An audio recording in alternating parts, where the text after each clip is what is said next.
Hello everyone, welcome to success with Rai academy. 14 मई 2021 के दैनिक जागरण के राष्ट्रीय संस्करण को आज के इस वीडियो में हम डिस्कस करेंगे। तो चलिए वीडियो को शुरू करते हैं। सबसे पहली न्यूज़ है कि साल के अंत तक सबको वैक्सीन उपलब्ध करा दी जाएगी, यानी कि टीकाकरण हो जाएगा। देखिए, इतनी बड़ी जनसंख्या वाले देश में इतना समय लगना तय है।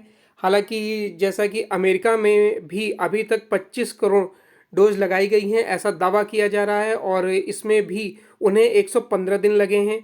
वहीं 17 करोड़ टीकाकरण करने में भारत को इतना समय नहीं लगा है, उन्हें कम समय लगा है। तो ये एक आप कह सकते हैं कि उपलब्धि के तौर पर भारत सरकार देख रही है। उनका मानना है कि जहां पर संसाधनों की इतनी कमी है, तब हमने इतनी जल्दी 17 करोड़ लोगों को इस टीकाकरण के तहत कवर किया है। हालांकि टीकाकरण अभी चल रहा है और इसमें अब जो छोटे बच्चे हैं उनके लिए भी ट्रायल की मांग को मंजूरी दे दी गई है। तो ये सारी न्यूज़ें हैं और इस साल के अंत तक भारत में लगभग 18 साल से अधिक उम्र के सभी लोगों का वैक्सीनेशन कर दिया जाएगा, यानी कि दोनों डोज दे दी जाएंगी। सरकार ने दिसंबर तक के दिसंबर तक देश में वैक्सीन की उपलब्धता का पूरा रोड मैप पेश किया है। इसके अनुसार जुलाई तक देश में कुल 51.6 करोड़ डोज उपलब्ध होंगी। ध्यान रहे कि जो ये 51.6 करोड़ डोज बताई जा रही है कि उपलब्ध होगी, इसमें यानी लगा दी जाएगी, इसमें 17 करोड़ डोज दी जा चुकी हैं। वहीं अगस्त से दिसंबर तक 216 डोज का उत्पादन होगा और 18 साल से अधिक उम्र के लगभग 95 करोड़ लोगों को दोनों डोज इसके तहत दी जाएंगी। वैक्सीनेशन की कमी को लेकर भी कई इसमें सवाल उठ रहे थे अभी हाल ही में, लेकिन जो समिति गठित की गई है उसमें जो नीति आयोग के जो इसके सदस्य हैं उन्हें अध्यक्ष बनाया गया है इस समिति का वीके पॉल ने कहा है कि वैक्सीन की उपलब्धता बढ़ाने के लिए लगातार प्रयास किए जा रहे हैं और चंद महीनों में इसकी कमी को पूरा भी कर दिया जाएगा। हालांकि अभी तक 17.5 करोड़ लोगों को ही टीकाकरण दिए गए हैं। कुछ राज्यों से ये न्यूज़ आ रही है कि टीका अब ख़त्म हो गए हैं। तो ये इन सब चीज़ों की कमियों को दूर करने की कोशिश की जा रही है। देश में 45 साल से अधिक उम्र के लोगों की संख्या लगभग 34 करोड़ है। इनमें से 23 राज्य और केंद्र शासित प्रदेश ऐसे हैं जो राष्ट्रीय औसतन 32% से अधिक लोगों को एक डोज दे चुके हैं। कोरोना से मरने वालों में 88% इसी आयु वर्ग से आते हैं। इससे कोरोना की दूसरी लहर में इस आयु वर्ग में होने वाली मौतों को रोकने में सफलता मिलेगी। नेक्स्ट न्यूज़ है कि ओली फिर बने नेपाल के प्रधानमंत्री। देखिए, जो अभी तक विपक्षी पार्टी थी नेपाली कांग्रेस, वो बहुमत हासिल करने में चूक गई क्योंकि उनके पास 61 का ही बहुमत था। और जैसा कि संविधान में, नेपाल के संविधान में लिखा गया है, तो उस पावर का इस्तेमाल करते हुए जो विद्या देवी भंडारी हैं वहाँ के राष्ट्रपति, उन्होंने केपी शर्मा ओली को फिर से प्रधानमंत्री बना दिया है। वो कल पद और गोपनीयता की शपथ लेंगे। शुक्रवार को, यानी कि आज पद और गोपनीयता की शपथ लेंगे। और 3 दिन जो बीते हैं सरकार गिरने के बाद, उसमें विपक्षी पार्टी बहुमत साबित करने के लिए जरूरी आंकड़े नहीं जुटा पाया, इसलिए ये निर्णय लिया गया है। नेक्स्ट है कि निर्वासित तिब्बत सरकार को आज मिलेगा नया पीएम। निर्वासित तिब्बत सरकार को आज नया प्रधानमंत्री मिल जाएगा और इसकी घोषणा, प्रधानमंत्री पद के लिए 2 उम्मीदवार हैं, पेम्पा सेरिंग और केलसंग दोरजे। इनमें ही कड़ा मुकाबला है और मतदान 2 चरणों में हुआ है। शुक्रवार को ही 45 सांसदों के भी भाग्य का फैसला होगा। 45 सीटों के लिए 96 उम्मीदवार हैं। वहीं राष्ट्रपति की बात करें तो 4 उम्मीदवार थे, जिसमें कि 2 को कम वोटिंग में के चलते बाहर कर दिया गया था। और अब सीधा मुकाबला पेम्पा सेरिंग और केलसंग के बीच, दोरजे के बीच है।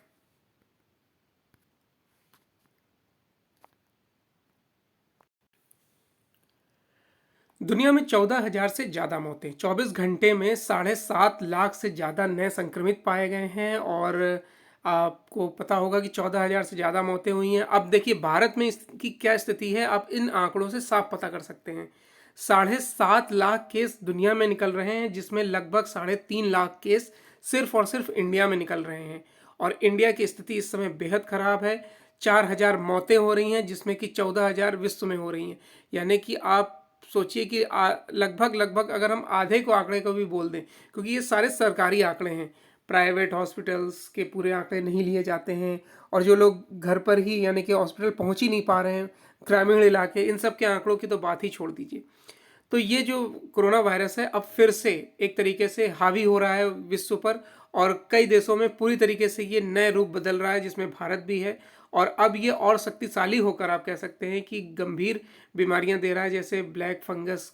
इस समय काफ़ी लोगों की आंखों की रोशनी जा रही है। मैंने कल इस पर एक वीडियो भी बनाया है, जिसका लिंक आपको डिस्क्रिप्शन बॉक्स में मिल जाएगा, आप उस वीडियो को ज़रूर देखिए। उस वीडियो में ये बताया गया है कि इसके कारण, लक्षण और बचाव, ये तीनों चीज़ें उसमें बताई गई हैं, और किस तरीके से ये मानव अंग को प्रभावित कर रहा है ये उस वीडियो में बताया गया है।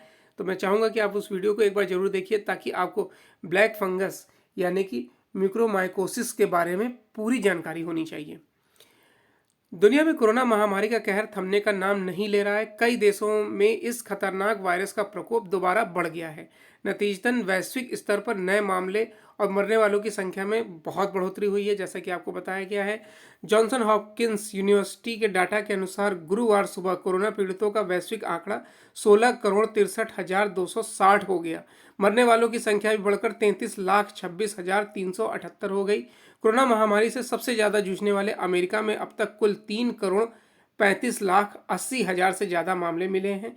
5,97,000 से ज़्यादा मौतें हुई हैं। अमेरिका के बाद भारत और ब्राज़ील सर्वाधिक प्रभावित हैं। ब्राज़ील में बुधवार को 75,000 से अधिक नए मामले मिले हैं, और पीड़ितों की संख्या 1,53,60,000 हो गई है। मरने वालों की कुल संख्या 4,28,000 से ज़्यादा हो गई है।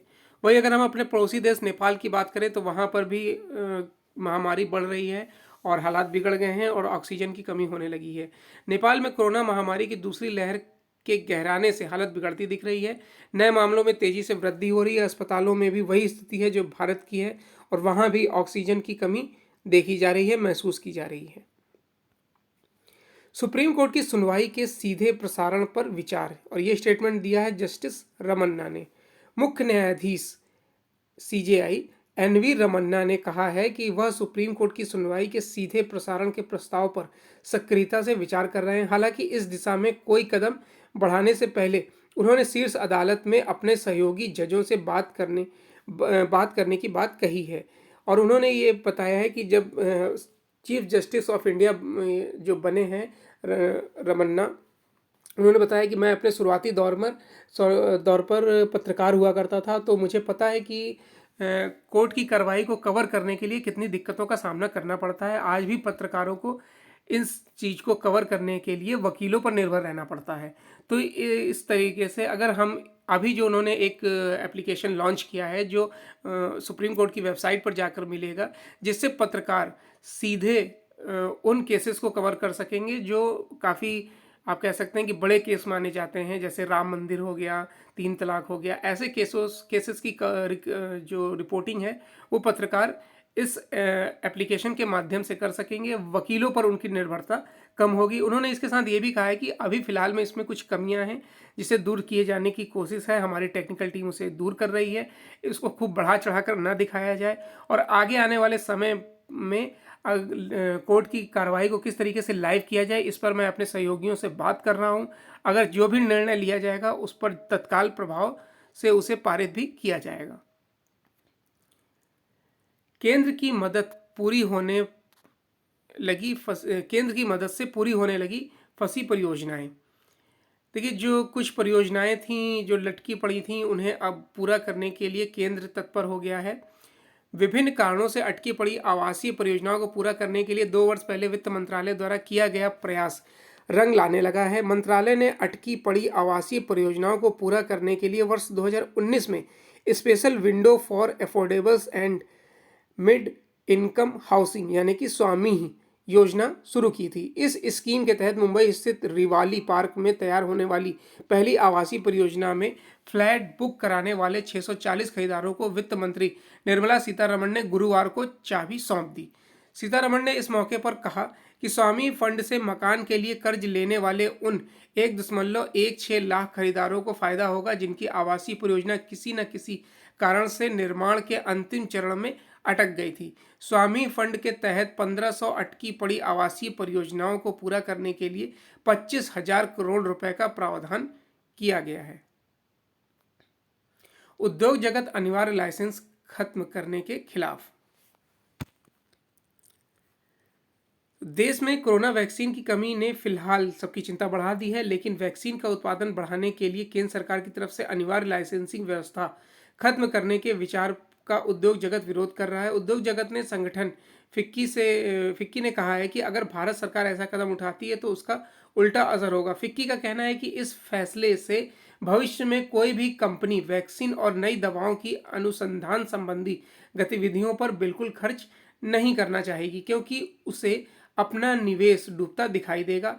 हर कंपनी यही चाहेगी कि खोज पर निवेश कोई और करे और उसे मुफ्त में लाइसेंस मिल जाए। हालांकि फिक्की ने अमेरिका की तरफ से वैक्सीन निर्माण को ट्रिप्स नियमों से कुछ समय के लिए अलग किए जाने संबंधी प्रस्ताव का समर्थन करने का स्वागत किया है। रिटेल क्षेत्र के कर्मियों के लिए तत्काल मदद की मांग। रिटेलर्स एसोसिएशन ऑफ इंडिया ने रिटेल क्षेत्र में कर्मचारियों के लिए सरकार से तत्काल मदद की गुहार लगाई है। एसोसिएशन ने गुरुवार को कहा है कि खुदरा उद्योग में काम कर रहे श्रमिकों और कारोबार को तत्काल मदद की जरूरत है। हालांकि कोविड-19 महामारी की दूसरी लहर पर काबू पाने के लिए लागू किए गए प्रतिबंधों से वे बुरी तरह प्रभावित हुए हैं। आरएआई ने कहा है कि देश के विभिन्न हिस्सों में लॉकडाउन लगातार बढ़ रहा है। रिटेल कारोबारियों और कर्मियों पर रोजी रोटी का संकट छा गया है। बच्चों पर कोवैक्सीन के ट्रायल को मिली मंजूरी।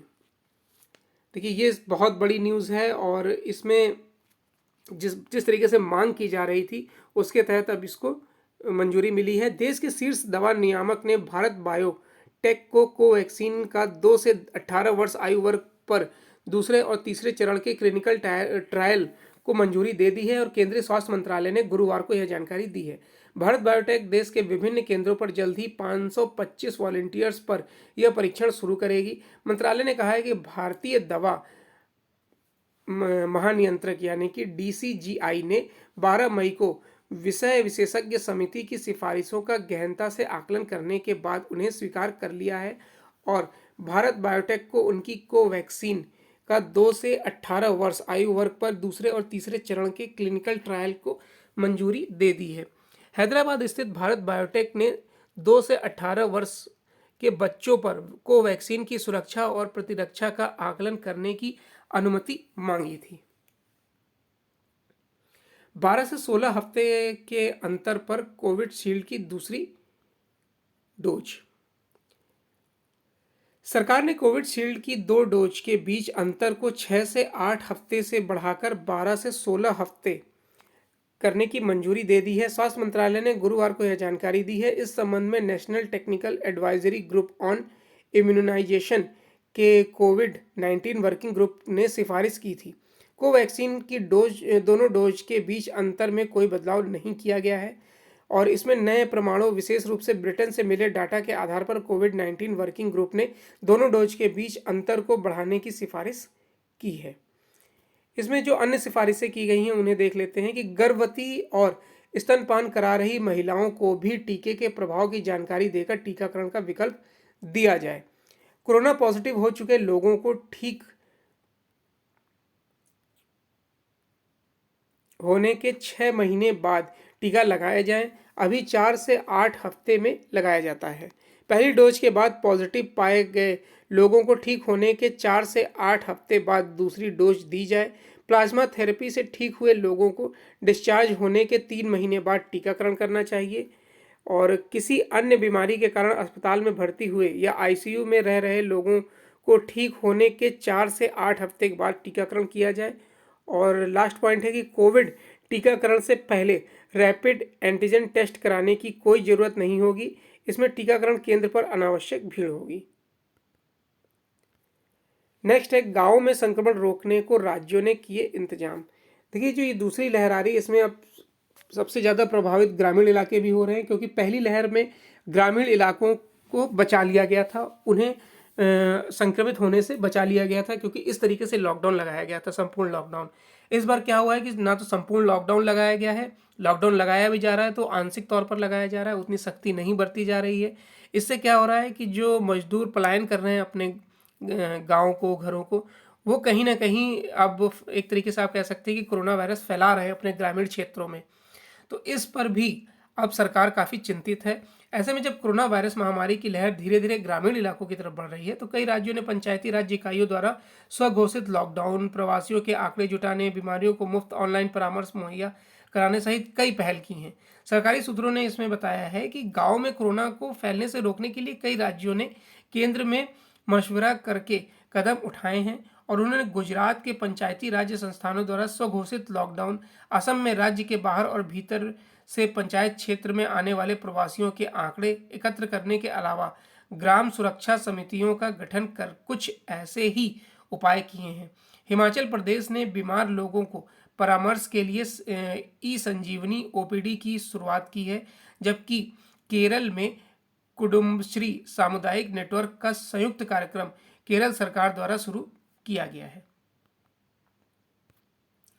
अब है एडिटोरियल पेज और पहला आर्टिकल लिखा गया है लोकतांत्रिक विषयों के विशेषज्ञ ए सूर्य प्रकाश द्वारा और आर्टिकल है जवाबदेही से बच नहीं सकता चुनाव आयोग। बीते दिनों मद्रास हाईकोर्ट ने चुनाव आयोग के खिलाफ बेहद तख्त टिप्पणी की थी। उस पर उन्होंने नाराजगी भी जताई थी। आयोग ने सुप्रीम कोर्ट की शरण में जाकर इस मामले की मीडिया रिपोर्टिंग पर पाबंदी लगाने की मांग करके अपना मामला कमजोर कर लिया। हाईकोर्ट की टिप्पणियों से लेकर मीडिया में मामलों की रिपोर्टिंग, दोनों मामलों पर आयोग को सुप्रीम कोर्ट से निराशा ही मिली है। आयोग की याचिका का निपटारा करते हुए जस्टिस डी.वाई. चंद्रचूड़ ने कहा कि अदालतों तक निर्बाध पहुंच ही सार्वजनिक स्वतंत्रता की विशिष्टता है। इंटरनेट ने अदालती रिपोर्टिंग को एक नया आयाम दिया है और रियल टाइम अपडेट अभिव्यक्ति की स्वतंत्रता और खुली अदालत का विस्तार है। ऐसे में अदालती कार्यवाही की रिपोर्टिंग को रोकना प्रतिगामी कदम होगा। चुनाव आयोग के पक्ष में दलील दी गई कि चुनाव के दौरान शासन की कमान उसके हाथ में नहीं होती, वह केवल गाइडलाइन जारी करता है जिसे लागू करने का जिम्मा राज्यों का होता है। उसमें किसी गड़बड़ी के लिए आयोग को जिम्मेदार नहीं ठहराया जा सकता। यह तर्क कहीं नहीं टिकता। आखिर जो आयोग वरिष्ठ अधिकारियों के नियमित रूप से तबादले करता हो, वह ऐसा कैसे कह सकता है, जैसा उन्होंने एक आदेश के जरिए बंगाल के डीजीपी को बदल दिया था। इसमें मद्रास हाई कोर्ट ने ये टिप्पणी करी थी कि आपको ये जो अब मृत्यु हो रही है कोरोना वायरस से, तो इस पर चुनाव आयोग पर हत्या का मुकदमा चलाया जाना चाहिए और सबसे आप कह सकते हैं कि लापरवाह संस्था है चुनाव आयोग। ऐसी कई टिप्पणियां मद्रास हाईकोर्ट द्वारा की गई थी। उसके बाद इन्होंने चुनाव आयोग है, इन्होंने सुप्रीम कोर्ट का दरवाजा खटखटाया और अवमानना के तहत केस करने की कोशिश की थी और उन्होंने ये बोला था कि मद्रास हाईकोर्ट एक संवैधानिक निकाय को इस तरीके से नहीं बोल सकता है। और जो शासन प्रणाली होती है, जब हम चुनाव की घोषणा कर देते हैं तो जो शासन प्रणाली होती है वो वहाँ के राज्यों की होती है। तो अब इसमें सुप्रीम कोर्ट ने कहा कि जब आप डीजीपी बदल सकते हैं तो आप शासन अपने हाथों में क्यों नहीं ले सकते हैं। भीड़ भाड़ को रोकना आपकी भी जिम्मेदारी थी। आप चाहते चुनाव टाल सकते थे, लेकिन आपने ऐसा नहीं किया। आप पर शायद दबाव था। कई ऐसी बातें कही गई हैं। वर्तमान परिप्रेक्ष्य में आयोग का सबसे विवादित फैसला यही रहा है कि उसने बंगाल में 294 विधानसभा सीटों पर 8 चरणों में चुनाव कराए, तो 234 सदस्यीय तमिलनाडु विधानसभा के चुनाव एक ही चरण में करा दिए गए। केरल 140 और पुडुचेरी में 30 सीटों के चुनाव भी तमिलनाडु के साथ उसी दिन निपटा दिए गए। उसी दिन तीसरे चरण में असम की 40 सीटों पर भी चुनाव हुए। कुल मिलाकर इन राज्यों में 444 सीटों पर आयोग ने एक दिन में मतदान कराया, जबकि पश्चिम बंगाल में 294 सीटों के लिए उसने 8 चरण अनावश्यक लगा दिए। इसे कैसे जायज ठहराया जा सकता है। आयोग को जवाब देने की जरूरत है और देना भी चाहिए। दैनिक मामलों का आंकड़ा 1 लाख को पार कर गया है, लेकिन आयोग द्वारा दस्तक देते हुए चुनाव इस जो आयोग है उसने एक तरीके से आप कह सकते हैं कई हत्याओं का काम किया है। नेक्स्ट है जान के साथ जहान बचाने की चुनौती, और ये आर्टिकल लिखा है एसोचैम के महासचिव दीपक सूद द्वारा। कोविड-19 की दूसरी लहर पहली की तुलना में आर्थिक नुकसान से कहीं बढ़कर मानवीय क्षति पहुंचा रही है। इस महामारी से देश में स्वास्थ्य क्षेत्र का ढांचा चरमराता दिख रहा है। संक्रमण कुछ कम होने के बाद भी मौतों की संख्या में कमी नहीं आ रही है। इस चुनौती से पार पाने के लिए सरकार, उद्योग और समाज अपनी पूरी क्षमता से प्रयास कर रहे हैं। केंद्र सरकार के साथ साथ राज्य सरकारें भी अपनी ओर से हर संभव कोशिश कर रही है। कोरोना की मौजूदा चुनौती से निपटने के लिए हर लिहाज से युद्ध स्तर पर कदम उठाने और उनके प्रबंधन की जरूरत है। संक्रमण के प्रवाह को रोकने के लिए जिम्मेदारी कड़ियों को तोड़ना होगा। इसके लिए कुछ आर्थिक गतिविधियों को बंद करना होगा जिसमें लोगों की आवाजाही कम हो। इसके अलावा व्यापक स्तर पर टीकाकरण और चुनिंदा आर्थिक गतिविधियों की इजाजत संक्रमण के प्रसार को कम करने के में कुछ और मददगार हो सकते हैं। टीके की आपूर्ति 90 दिनों में सुनिश्चित होनी चाहिए, जब तक कि निजी क्षेत्र वैश्विक टीका उत्पादकों के साथ अपनी आपूर्ति व्यवस्था को सही ना कर ले। बिना किसी रुकावट के टीका आपूर्ति बेहद अहम है, खासकर उनके लिए जो पहली डोज ले चुके हैं और दूसरी एक तय समय सीमा में ही लेना है। भारत का आईटी और टेलीकॉम सेक्टर कोरोना महामारी से इस जंग में स्वास्थ्य क्षेत्र के साथ साथ मजबूती से खड़ा है। केंद्र या राज्य सरकार अथवा नगर निकायों के सूचना बोर्ड के जरिए पीड़ितों को अहम जानकारियां मिल रही हैं। इसमें तकनीक अहम भूमिका निभा रही है। इस मुश्किल वक्त में उपभोक्ता वस्तु क्षेत्र भी बेहतर प्रदर्शन कर रहा है। इस्पात, रसायन, विशेषकर बुनियादी कच्चा माल, धातु और सीमेंट की मांग में तेजी का रुख बना हुआ है और इसमें दो राय नहीं है कि शारीरिक दूरी के नियम का खुद से पालन करने और कुछ क्षेत्रों में लॉकडाउन जैसे उपाय संक्रमण की रफ्तार को कम करने में कारगर साबित हुए हैं। महामारी में छोटे उद्योग और अनौपचारिक क्षेत्र सबसे ज़्यादा प्रभावित हुए हैं। हालांकि हम उन्हें को तेजी से अपनाते हुए आपूर्ति व्यवस्था को बेहतर करने और औपचारिक क्षेत्र में तालमेल करते हुए देख रहे हैं। कुल मिलाकर सरकार, उद्योग जगत और अन्य सभी एजेंसियों का जोर देश में स्वास्थ्य ढांचे को बढ़ाकर अनिवार्य उपकरणों की आपूर्ति बेहतर करने और लोगों की उन तक पहुंच आसान करके जीवन बचाने पर होनी चाहिए। यह भारत को केवल कोविड की दूसरी लहर से लड़ने में ही मजबूती नहीं देगा, बल्कि देश को इस घातक वायरस के तूफान से भी जल्द बाहर निकालने में मदद करेगा।